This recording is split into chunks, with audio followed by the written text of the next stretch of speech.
네, 안녕하세요. 2025년 5월 20일 화요일입니다. 오늘 한국 증시 마감 자료들 보면서 당신이 꼭 아셔야 할 핵심 내용들 같이 한번 파헤쳐 보겠습니다. 오늘 시장 좀 혼조세였죠? 네, 맞아요. 코스피는 아주 살짝 내렸는데 코스닥은 그래도 반등하면서 마감했습니다. 네네. 어떤 테마들이 좀 움직였고 그 배경은 뭔지 또 투자자들 자금 흐름, 그러니까 수급은 어땠는지 구체적인 데이터 보면서 얘기 나눠보겠습니다. 좋습니다. 네, 이 시간이 오늘 시장을 좀 빨리 따라잡는 데 도움이 되면 좋겠네요. 그럼 전체적인 그림부터 좀 볼까요? 코스피가 0.06% 하락, 2601.80.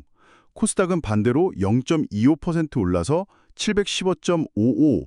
거래대금은 코스피 7조 5천억, 코스닥 6조 9천억 원 정도 수준이네요. 네, 맞습니다. 수급 상황은 어땠습니까?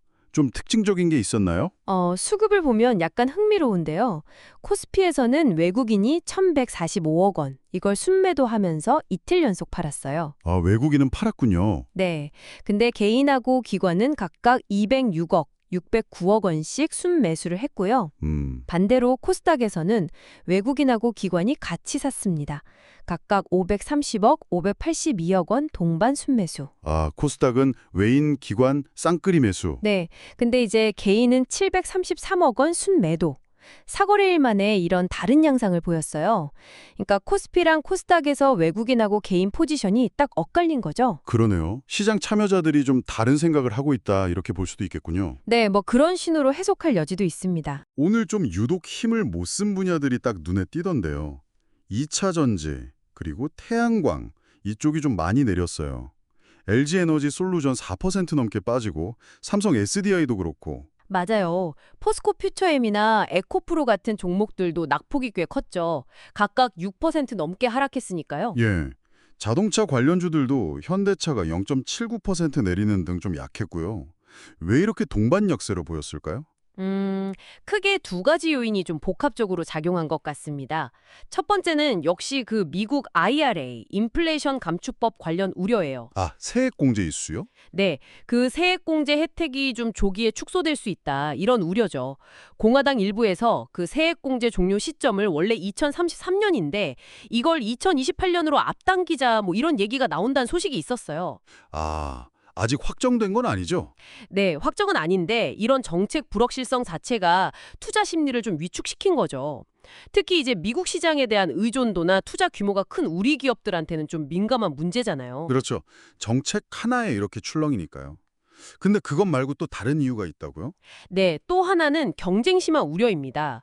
그 중국 샤오미가 테슬라 모델 Y를 겨냥한 전기차 출시를 예고했잖아요. 네, 맞아요. 이게 테슬라 주가에 좀 부담을 줬고 결국 국내 관련 기업들 주가에도 영향을 미쳤다고 볼 수 있습니다. 그리고 또 하나, 4월 대미 자동차 수출이 한 20% 가까이 급감했다는 소식도 있었어요. 와, 수출 데이터도 안 좋았군요. 네, 이런 것들이 다 복합적으로 작용해서 오늘 2차 전지, 태양광, 그리고 자동차 대표주랑 부품주들 하락을 좀 이끌었다고 봐야 합니다. 알겠습니다. 악재가 좀 겹쳤네요.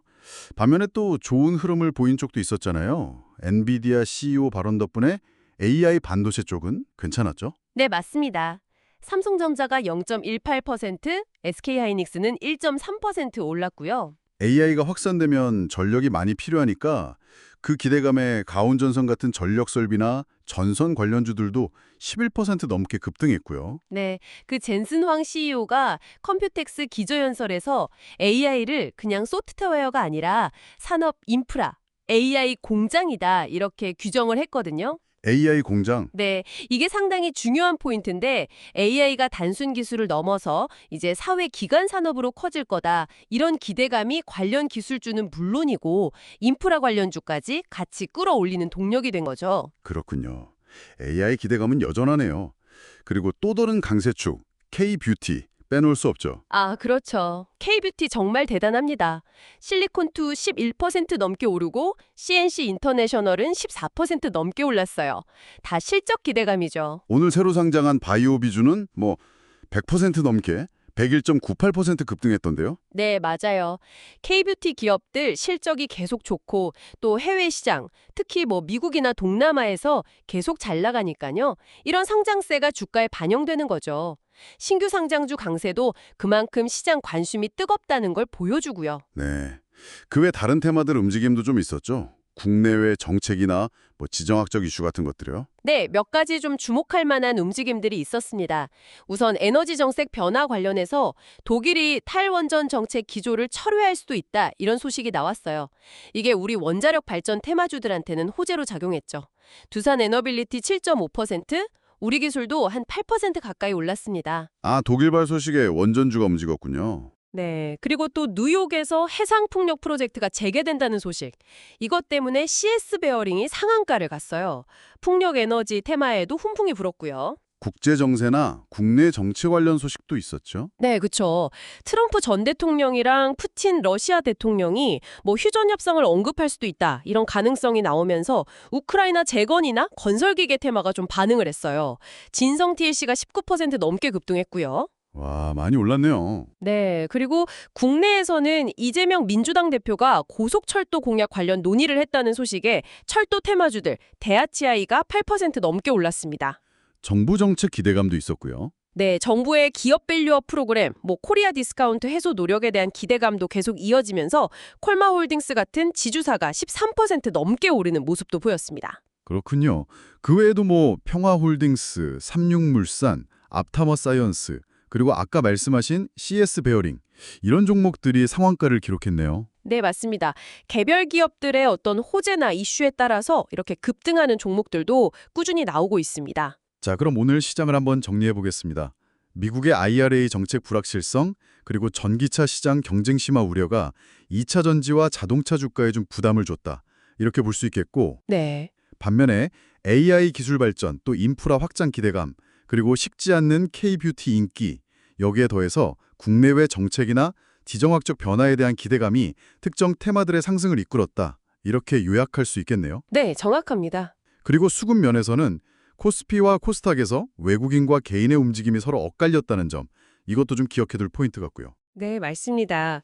오늘 살펴본 것처럼 이런 거시적인 정책 방향이나 기술 트렌드의 변화, 또 예상치 못한 국제 뉴스들이 개별 종목이나 테마 등락에 정말 큰 영향을 미친다는 걸 다시 한번 확인할 수 있었죠. 네, 물론 오늘 저희가 짚어드린 내용은 어디까지나 현재까지 나온 정보들에 기반한 분석이고요. 실제 투자 결정은 항상 본인 스스로 신중하게 리서치하고 판단하셔야 한다는 점 다시 한번 말씀드립니다. 네. 그럼 오늘 분석을 바탕으로 마지막으로 이런 질문 한번 던져보겠습니다. 오늘 시장에 영향을 미쳤던 미국의 IRA 정책 변화 가능성이나 독일의 에너지 정책처럼 앞으로 우리가 미처 예상하지 못한 어떤 글로벌 정책의 변화 혹은 기술의 혁신이 또 나타나서 우리 시장의 새로운 기회나 혹은 위험 요인이 될 수 있을까요? 다음 파도를 미리 한번 가늠해 보시는 것, 당신만의 의미 있는 탐구가 될 수 있을 겁니다.